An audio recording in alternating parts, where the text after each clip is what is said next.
Hi guys, welcome to today's video. Today I'm going to be doing like a fall trend, makeup trend forecast, rather than just bringing you like my favorites or my best ofs.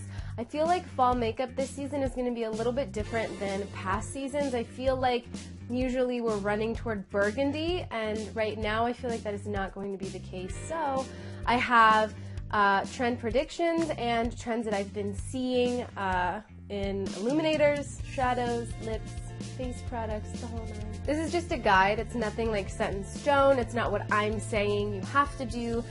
Just want to give you guys some inspiration, show you what I'm going to be doing as the weather dips into cooler temps. So let's begin with the lip section because I always have the most lip products. In years past, we've seen a lot of matte lips, like matte mauves, burgundies, rich reds, rich berry tones, like vibrant berry action.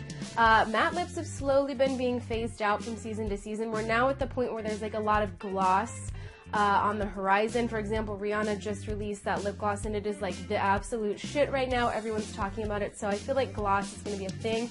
Specifically, clear to early 2000s reminiscent style glosses. My two favorites are Sugar Rimmed by MAC Cosmetics, which just is like pretty much a clear base with little flecks of glitter in it.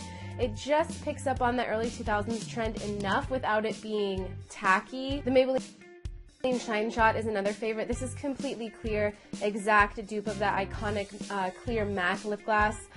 This just looks beautiful over everything, especially naked lips. It just gives you that beautiful wet look, makes your lips look a lot plumper.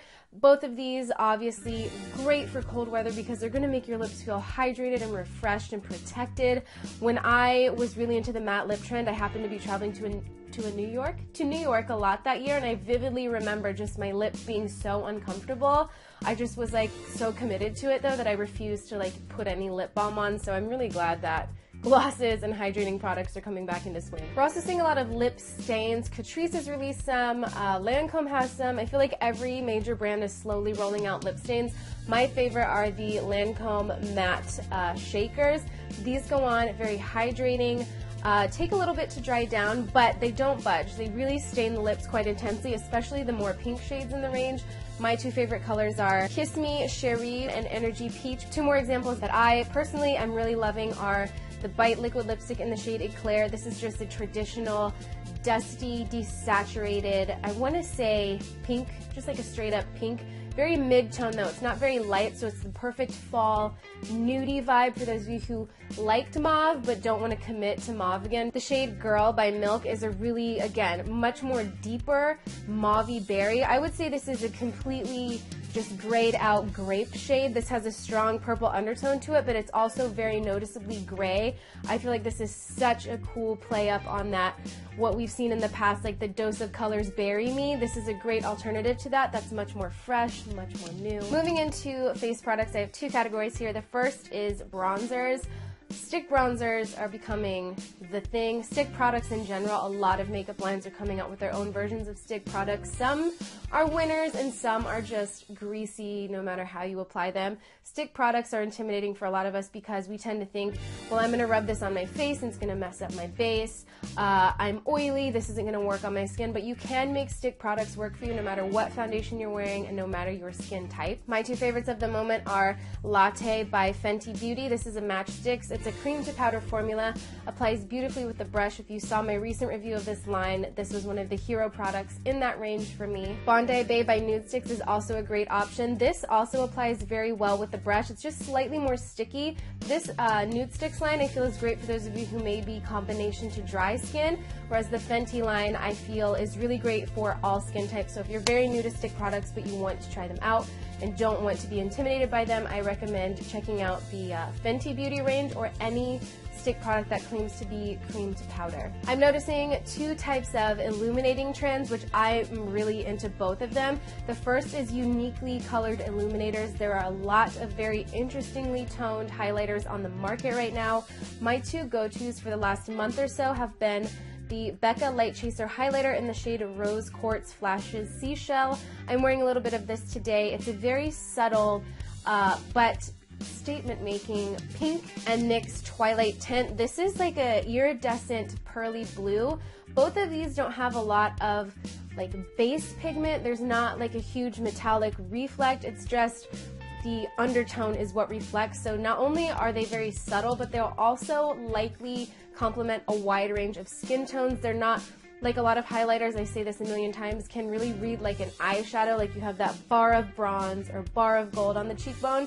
These two don't do that, and they kind of fall in line with that uniquely colored trend. So if you've been wanting to try that out, but a lot of them are way too intense or intimidating for you, I definitely recommend looking for any highlighter that has the word duochrome in it, or just is something that is more subtle upon swatching, obviously. We've also been seeing a lot of wet look highlighters.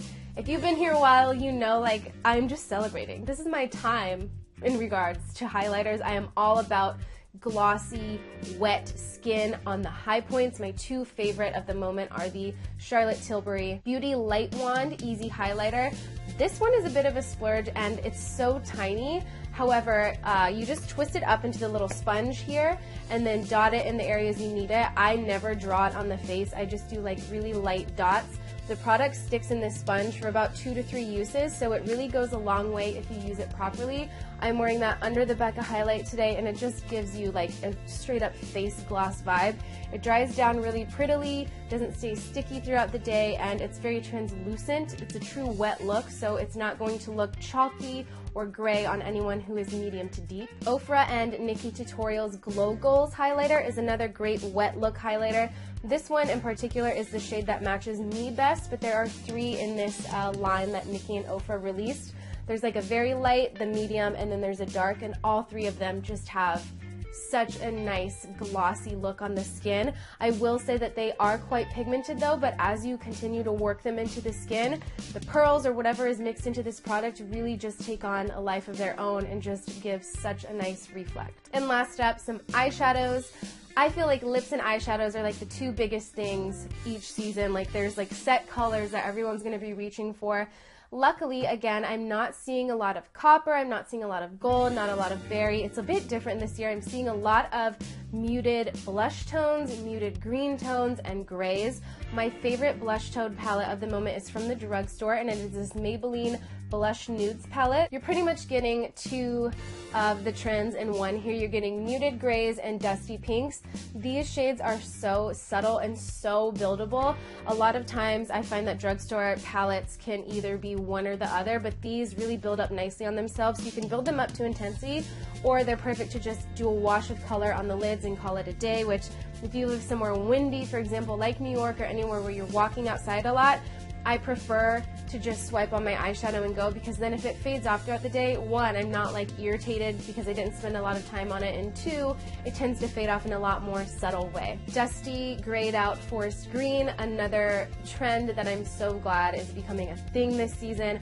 I love green eyeshadow, and it's never really a thing, so I'm really glad to see it coming around, like that khaki green, tan, desert sand type of color. These shades in here are all by Nabla Cosmetics, and I believe Makeup Geek Cosmetics. They'll all be swatched and listed on the screen just to act as some examples for you guys. This little 6-shade palette I created here, I can just feel is going to be a go-to. I'm really into just honestly taking a finger and kind of rubbing the one shade all around the lid to create a hazy vibe. So for me, I have some essential metallics in here and then some really nice mattes that kind of play up those predicted trends. In lieu of berry tones, we're seeing a lot of rich, cool, purpley pinks. We saw this with the Huda Beauty palette. I believe there's a Lorac palette that has the same tones in it. There's quite a few palettes that are picking up on this blue, purple pink vibe. I threw this little quad together. Again, these shadows are all by Nabla.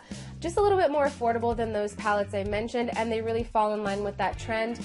The thing with the purple eyeshadows this season is that it's not like matte purples, it's that really cool iridescent glittery purple, just that wash of glitter all over the lid. It's very editorial but very easy and perfect for like a night out or everyday wear if you're that kind of person like me. I personally love this like mix of blue and purple for a more amped up look. I really like that it's the thing rather than copper. I've been doing copper the last few years and it's really just like I need a break from her.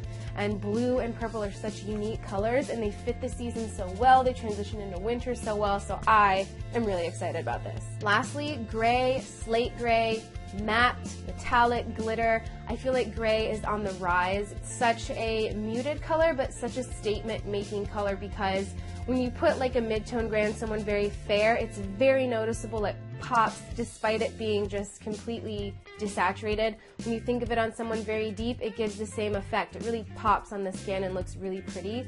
My favorite of the moment is Fog Caviar Stick by Laura Mercier. I'm wearing a light layer of this on my eyes today, and I just love how it looks very cool toned, but not in your face like I'm really trying hard, or like you didn't know what color to pick. It looks very intentional, but also very subtle. And with that, today's video is complete. Hope you guys found this helpful. Hope this inspired you to switch up your makeup a bit in the coming cold months. There's so much more to experiment with than just copper gold and burgundy. Let me know what trends you're excited for, or what trends you are implementing on your own in these cooler weather months. Don't forget to subscribe if you have not already. Give this video a thumbs up if you enjoyed it, and we'll talk again in my next one.